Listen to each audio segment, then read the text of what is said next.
Hi, welcome to week 5's lecture series. We are in the middle of the course now, and so I'm happy to see that many of you are submitting assignments and quizzes and so on. The forums are also quite active. So I have one short request though. I see that the number of quiz submissions are going down, and there are still many questions that are being asked on the forum, to which I have repeatedly given answers earlier. So I suggest that you go to the forums and search for questions before you open a new thread, because new threads would mean more confusion. So I try to mark threads as duplicates also whenever possible, but I suggest that you go and search on the threads on the question that you have, especially when it's related to quizzes. You can go and search on the quiz number and the quiz question. I'm sure there are students who have had similar questions and so on. So I suggest that you use the forums more effectively. So coming to this week's lectures, so I'm going to talk about a few different things this week. So first of all, I'm going to talk about the notion of delays in circuits. So this is something that we have not seen so far, and being electrical components, they have fundamental intrinsic delays. Gates have fundamental intrinsic delays. So I want to talk about what is the nature of the delay and what is the source of the delay for electrical components, and we will see how delays add up and so on in a circuit. We will do that for 1 or 2 lectures, and then we will switch back to sequential circuits and we will start looking at sequential circuits in a little more detail. And as before, I will also have something in Verilog at the end of the week. So let us start with the notion of delays. So this lecture and the next lecture are going to be slightly more inclined towards electronic circuits than rest of the videos that we have seen so far. So if you are from a background that has electronics, so this will probably be something that is familiar to you, but even if you are not, I am going to try and keep it at a level where you can understand and appreciate the fundamentals if you know basic electrical engineering and basic electronic circuits. So I will not get into too many details or derive too many equations, but at a very top level I want to give a notion of where the delays come from for an electrical, for a digital circuit. So let us start with basic CMOS transistor. So CMOS stands for complementary metal oxide semiconductor. So it is a semiconductor transistor, and this is something that you may learn in more detail if you take a VLSI course later. So even if you are a CS student, the video that I have today and tomorrow, today and the next lecture, I am sorry, will have similar flavor that you will have to understand basic electrical circuits, and I am sure you have that from your 12th grade or from your first year engineering. So let us start looking at a transistor. So transistor is usually a 3-legged device. So you have something called the source, as something called the drain, and another terminal called the gate. And the NMOS transistor, there are 2 types of CMOS transistors, so two types of transistors used in CMOS. There is the first type called the N-type MOS and the second type called the P-type MOS. So these are symbols used for N-type and P-type respectively. You can see that there is a bubble at the gate terminal for the P-type, whereas for the N-type there is no bubble. So let us see what these transistors actually mean. So as I said earlier, transistor is a switch. So NMOS type switch has 2 different positions. If you apply a 0, if I put voltage equivalent to 0, G equals 0 at this terminal, then the switch is open or non-conducting. So any voltage that you place at S will not be seen at D. However, you apply gate voltage 1, then the gate is closed, or you can see that it is conducting, and when it is conducting, any voltage that you place at S will be seen at D. So you have source and drain, which are the 2 terminals in which you want the voltage relationship to be captured, and a gate terminal which actually controls whether D follows S or D does not follow S. So this is the deal with NMOS transistor. In a PMOS transistor, it is the opposite of what the NMOS transistor does. When G equals to 0, the gate is closed. So anything that you place at source will be at drain, and similarly when G is 1, the transistor is considered open or non-conducting, and any signal that you place at S will not be seen at D. So, S and D are disconnected in that case. So, this is the basic setup behind a PMOS and a NMOS transistor, and there are a few properties of PMOS and NMOS transistors. So, what you saw earlier in the previous slide is just a switch level description, but there is also something which I have to talk about electrically. So, typically NMOS transistor is a good conductor of 0, but a bad conductor of 1. So, let us assume that G is equal to 1, which means the gate voltage for the NMOS is 1. So, the gate will remain closed, which means it will form as a conducting device, but zeros are conducted better than ones in a NMOS device.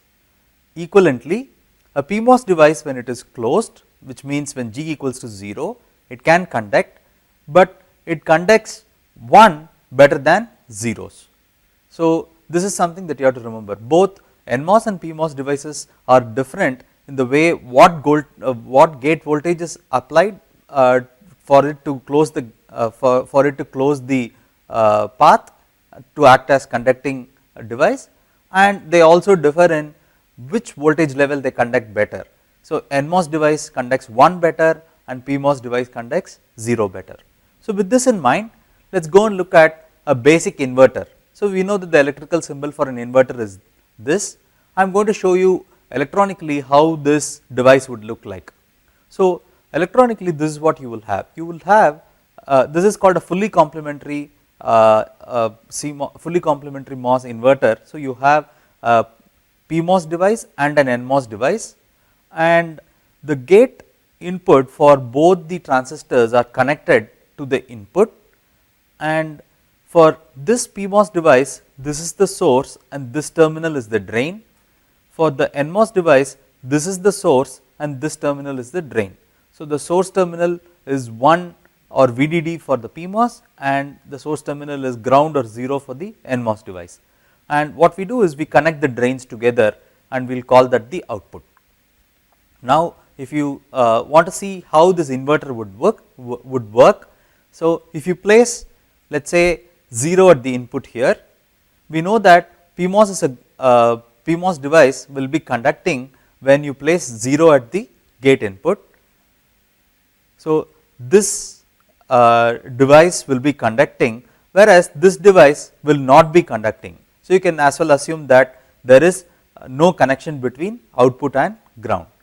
So, this path is open because 0 applied to the gate voltage of the NMOS device will turn the NMOS device off. The PMOS device is turned on, and as I already mentioned, it is a good conductor of 1. So, you would expect the VDD that is placed here to conduct. So, you have a VDD equal to 1. Because of this being a conducting device, you will see that this output or the drain gets charged to 1. So, this happens when the input is 0. So, when input is 0, the output is 1. Let us see what happens when the input is 1. If the input is 1, then we know that the PMOS device turns off and the NMOS device is going to turn on. So, the NMOS device is on. At this point, if this voltage is kept at 1, right, if the output is 1, because this is opening, you have in equals 1, now this transistor is going to be conducting, and if output voltage is 1, this will now discharge through this path, because there is a path to ground, it will discharge. So, in summary, what you have is you have two devices which are connected like this. You have two drains connected together and the two gates connected together. If the input is 0, then this device is on, VDD will make the output charge to 1. If the input is 1, then this device, the NMOS device, is on, and any output voltage that is there will discharge through this device to the ground. So, this is the basic setup of a CMOS inverter. Now, let us look at how to make more complicated gates, so more complex gates, NAND and NOR gates. So, if you want to realize a NAND gate, what you have to do is you have to take two PMOS transistors, connect them in parallel, and take two NMOS transistors, connect them in series, and you take one of the inputs A, connect it to these two transistors as follows. So, you connect it to one of the PMOS and one of the NMOS devices, and similarly take B and connect it to the other sets of inputs. Now, let us go and think about how this will work. So, let us first take the case where both A and B are 1. So, if both A and B are 1, then this is 1, which means this device is turned on, B is 1, which means the bottom NMOS device is also turned on. If both of them are turned on, then any output voltage that is there will now drain through the two, will discharge through the two devices and go to 0. So, if both the inputs are 1, the output voltage will discharge to 0. Right. So, this is the characteristic of a NAND gate, right. If both the inputs are 1, the output is 0, and the rest of the combinations 0 0 0 1 and 1 0 combinations, the output should remain at 1. So, let us see how that will work. Let us take the case where one of the inputs is 0. So, let us say A is 0. If A is 0, then the PMOS transistor on the left will turn on, but this device will still be turned off, right. So, because this is turned on and you have parallel paths going through this device as well as this device, this output line will get charged, right. So, you can see that if this if the left PMOS device is turned on, you have a path that goes from VDD through the device to the output line. So, it will get charged, it will become 1, and because this device is turned off, this whatever you are charging cannot discharge because this device is turned off. So, if you keep A equals to 0, then you have this output line charging to 1. By symmetry, if B is kept at 0, the output will charge to 1. If both are kept at 0, then you have a path which is conducting through this device as well as through this device. So, you have two paths through which the output line can be charged. So, VDD you have two paths through which it can be charged, and in fact the output will get charged faster. We can see we will see why later. And for the combination when AB is 0, both these devices are turned off, which means there is no path to discharge the output voltage. So, essentially what we have is if both the inputs are 1, then these two transistors in series are on and you will have discharge, otherwise you will charge it to 1. So, this is the case for a NAND device. For a NOR gate, it's very similar to this, except that the series and parallel are switched. So, you put two PMOS devices in series and put two NMOS devices in parallel and you get a NOR gate. So, again if you want to see how this will work, we know that the combination 0 0 will keep it charged, all the other combinations will keep it discharged. So, if we put 0 for A and 0 for B, you can see that both these devices are turned on. So, VDD will actually charge through both these things and your output will get charged. However, if one of them is 1 and the other one is whatever it is, if one of them is 1, then one of the PMOS transistors will turn off, which means there is no way to charge the output line. However, what would happen is if one of them is 1, there is a discharge path through the NMOS devices. So, this part is the NMOS device, right. So, you have one of them will discharge, through one of them the output will discharge and the output will go to 0. So, generally what we have is we have what is called the pull down network in the bottom and pull up network at the top. A pull up network is responsible for making the logic circuit 1, the logic output 1, and the pull down network is responsible for making the logic output 0. In fact, if you want a 3 input NAND gate, then you have to put another one, another PMOS transistor in parallel here and one NMOS transistor in series. If you want a 3 input NOR gate, then you have to put one PMOS in series here and one NMOS in parallel here. So, this is how NAND and NOR work. In fact, you can notice that if you want AND and OR, then you cannot do it directly with this. In fact, you have to attach a separate inverter at the output here to get AND, a separate inverter at the output here to get OR. Either you do that or you give complementary inputs here, then the output will actually be A plus B in this case. If you give A bar and B bar here, then applied to a NAND gate will give A plus B. Similarly, if you give A bar and B bar here, the output will be AB. So there is no direct way to get basic logical AND and basic logical OR without using some inverters. So this is something that I alluded to earlier. I mentioned in one of the earlier videos that NAND and NOR actually have lesser transistor count than AND and OR. Now let us see the transfer characteristics of a CMOS inverter. So transfer characteristics captures the input to output relationship. We will see how the output behaves with respect to input. So if I have an input which can change from 0 to VDD, so I can take all possible values from 0 to VDD for input. I want to see what will be the value of the output, and ideally you want a CMOS transistor to behave like this. So when the input is 0, when you have V in equals 0, then we know that the PMOS transistor is on and the NMOS transistor is off. You want a voltage which is equivalent to VDD.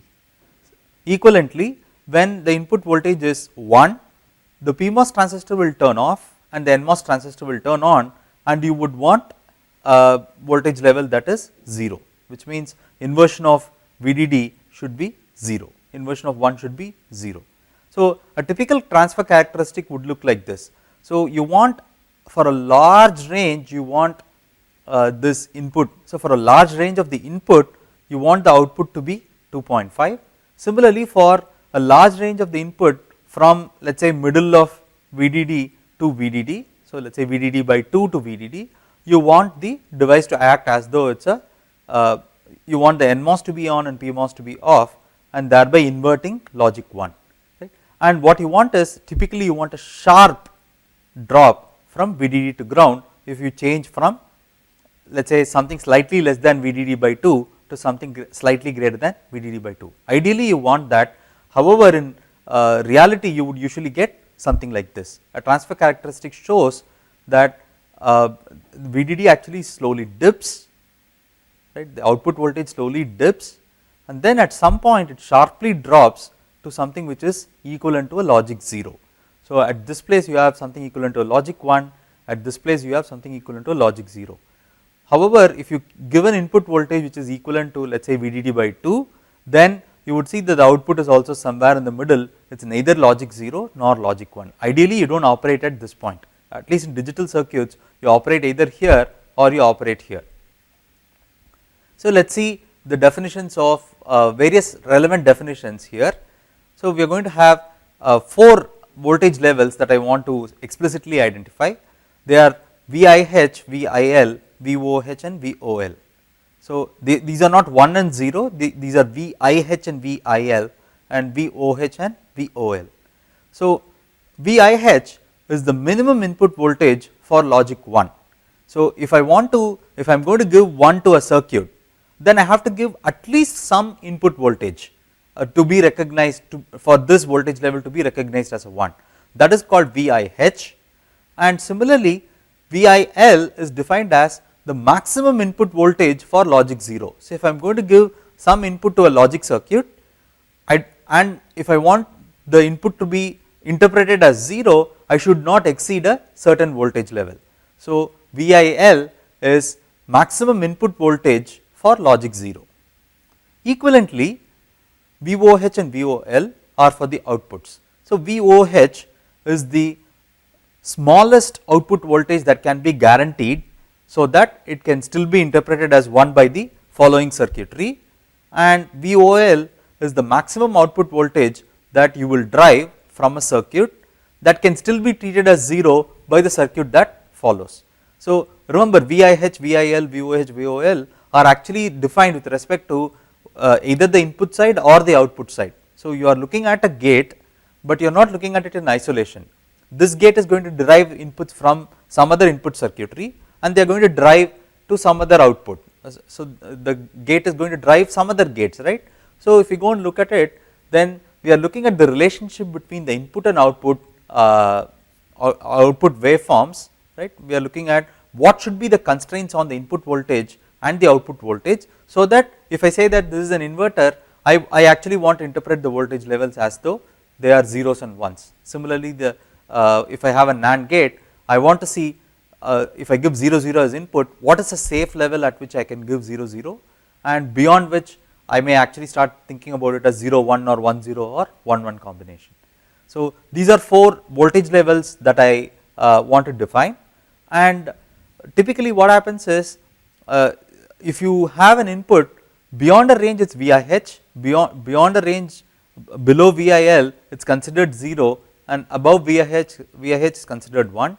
If these two happen to be the same, then you have a nice separation between logic 1 and logic 0, but invariably you will have a separation between VIH and VIL, which means if you operate the device with an input voltage that is anywhere in between, then it's neither interpreted as 1 nor interpreted as 0. So you have a problem. So ideally we usually don't operate within this region. So VIH and VIL, usually there is a gap between these, and you don't want to operate you don't want to give us input which is somewhere in between these two. You either want to be clearly give something above VIH or give something below VIL to be treated as 1 and 0 respectively. So now let me define something called a noise margin. So there are two noise margins. One noise margin is called the high state DC noise margin, and the other one is called the low state DC noise margin. So the high state noise margin is defined as VOH minus VIH, and the low state noise margin is VIL minus VOL. So be careful about the relationships. It's VO minus VI here for high and VI minus VO for low. So now let us see why this is interesting. So if I have a noise margin that is very high, let us say NMH is high, what that means is, first of all let us assume that it is positive, right. If it is positive, then VOH is above VIH, right. So something like this, and if NMH is wide, let us say this yellow band that you see is wider, then what that means is it is able to tolerate even a poor 1 coming in as input, but its output is going to be a clear 1. The gates, if I have a circuit like this, then higher the noise margin for H, then it can take a relatively weak 1, so to say, and it can still drive a very strong 1 at the output. Similarly, if this noise margin is high, then even a noisy input, even a relatively very high value of VIL could potentially get treated as a 0, and the output of the gate will still be a clear and nice 0. So higher the noise margins, better the devices. If this VOH gets closer and closer to VIH, then a weak 1 will get weak 0, so a weak 1 is taken as input, and in turn it will also drive a weak 1. So this is something that is usually undesirable. What we want is we want to design circuits so that the DC noise margins are quite high. So let us see this circuit here. We have two inverters which are connected back to back, and V in 1 versus V out 1 is an inverted relationship. Similarly, V out 1 to V out 2 is an inverted relationship. V in 1 to V out 2 is actually just a buffer, but let us assume that there are two inverters. The logical relationship between V out 2 and V in 1 is that V out 2 should follow V in 1 as it is. So let us see the transfer characteristics of V out 1 with respect to V in 1. So we have V out 1 in the y axis here and V in 1 in the x axis here. So the transfer characteristics I already said would resemble something like this, right. So this kind of a waveform is just pictorial, but this is what you would get if you design a circuit nicely. You would get something like this. So let us see what would what's the implication on the other side. So you get a voltage from here, and the transfer characteristic here is just flipped around. So what we have is we have input in the y axis and output in the x axis for the second inverter. So there is a reason why it is done. I will quickly come to that. So let us apply a small voltage at the input here. Let us assume that V in 1 is something very small, right. If V in 1 is very small, then V out 1 will be very close to VDD. You can see that here, right. If I apply something here, then V out will be very close to VDD. And if I apply that as input to this circuit, that is the reason why we flipped it around, a very large value of V in 2 will again result in a very small value of V out 2. So, a small value of V in 1 results in a large voltage level at V out 1, that in turn will result in a small voltage level at V out 2. So, a 0 gets buffered as 0 itself. So, let us follow this line here, let us follow this line. So, let us say I give you this voltage level as input. So, it is still going to be considered as a logic 0. So, if I get logic 0 as an input, then the first inverter gives logic 1 as an output, that in turn will get logic 0 as the output of the inverter 2. If I give somewhere in the middle, let us see what happens. So, if I give an input that is very close to VDD by 2, then the output of inverter 1 will be somewhere very close to the middle, that will be VDD by 2. That in turn, when you apply to the second inverter, you have VDD by 2 applied input as input, it will in turn give you VDD by 2 as the output.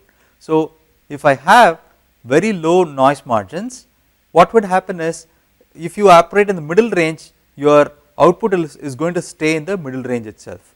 If you have a fairly high noise margin, then what would happen is, a good even a weak input that is coming in will eventually get translated as a good output here. So, buffers are usually used so that you can boost up the voltage levels if it is a logic 1, or boost it down if it is logic 0, so that you get a clean 1 or 0. So, this is an example of a CMOS inverter connected back to back, and you can see that higher the noise margin, right, higher the difference between, let us assume, so let us look at the noise margin only of this transistor, higher the noise margin here, then you will have more cleaner output V out 2 than otherwise. There are several other properties which are interesting for a circuit. First thing is current. So, in a CMOS device, actually very little current flows in the gate except when it is switching. So, once the gate has switched, then the output will actually remain in a quiescent state. So, this is true of any CMOS, nicely designed CMOS device. So, for example, let us look at the picture here. So, let us say I did an inverter.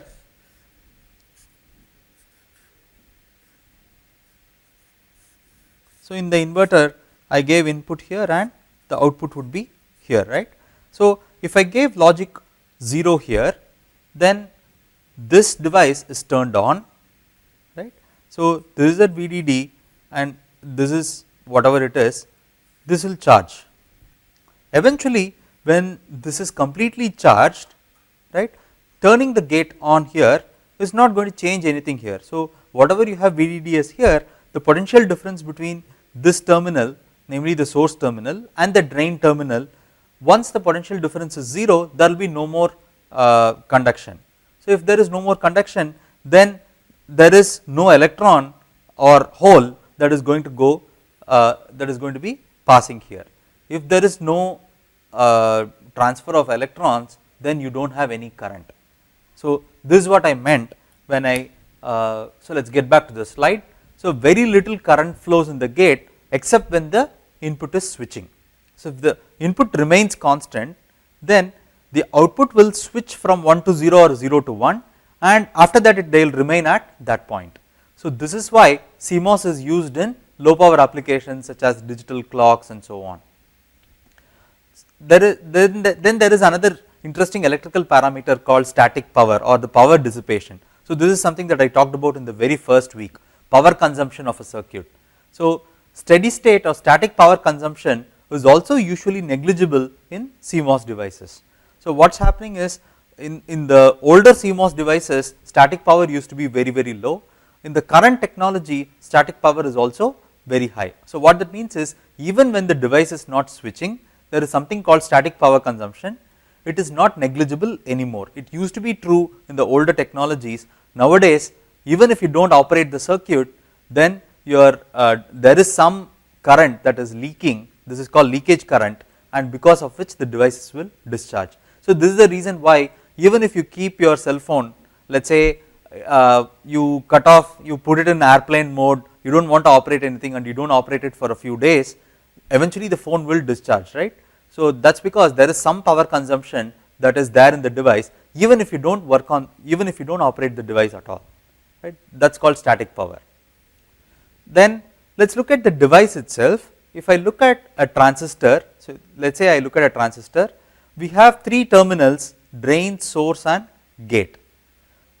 There is also an implicit terminal called the substrate which you do not operate usually in a CMOS device, and because these are made of different devices and the way they are constructed, there are capacitances between each of these terminals. So between drain and gate there is a gate to drain capacitance, between the drain and substrate there is drain to substrate capacitance, between the gate and source there is a gate to source capacitance, similarly between the source and substrate there is a source to substrate capacitance, and finally between the gate and substrate there is something called a gate to substrate capacitance. So all these are capacitances that are built up because of the way the devices are manufactured.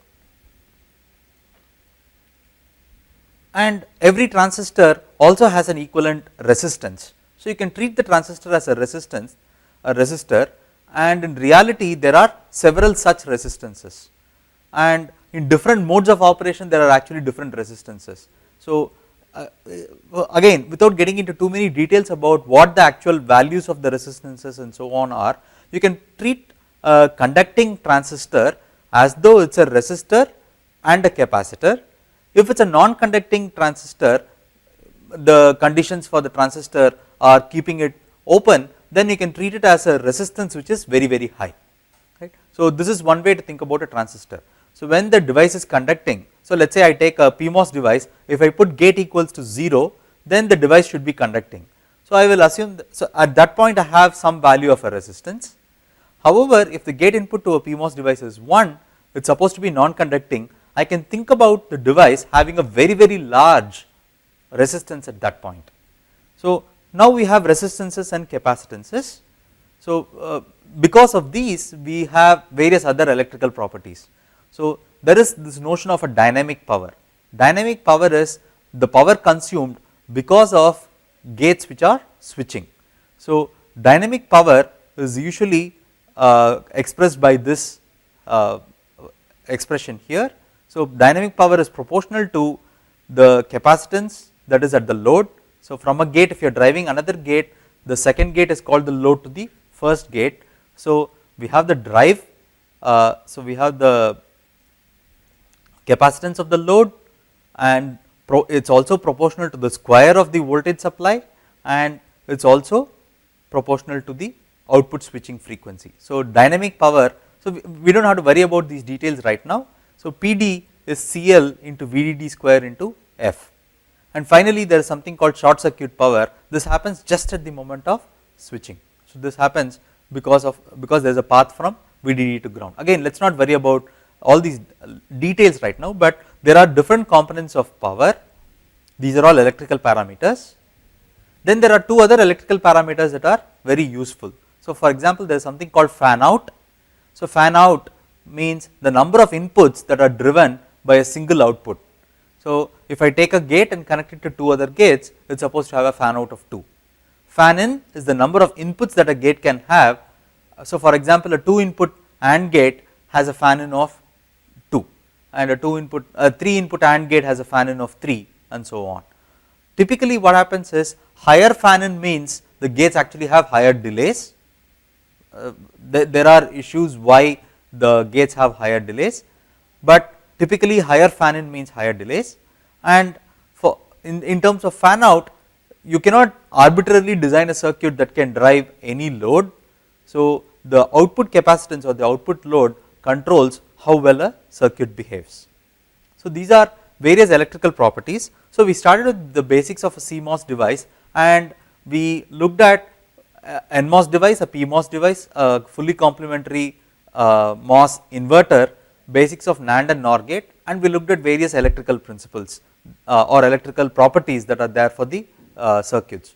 So what I want you to get is not really understand all this in all the detail, but you should appreciate that these gates are electrical circuits, the electronic devices have some constraints, and the abstraction that we have as logic 0 and logic 1 eventually translates to voltage voltage levels in the device, and we are talking about devices that are semiconducting devices.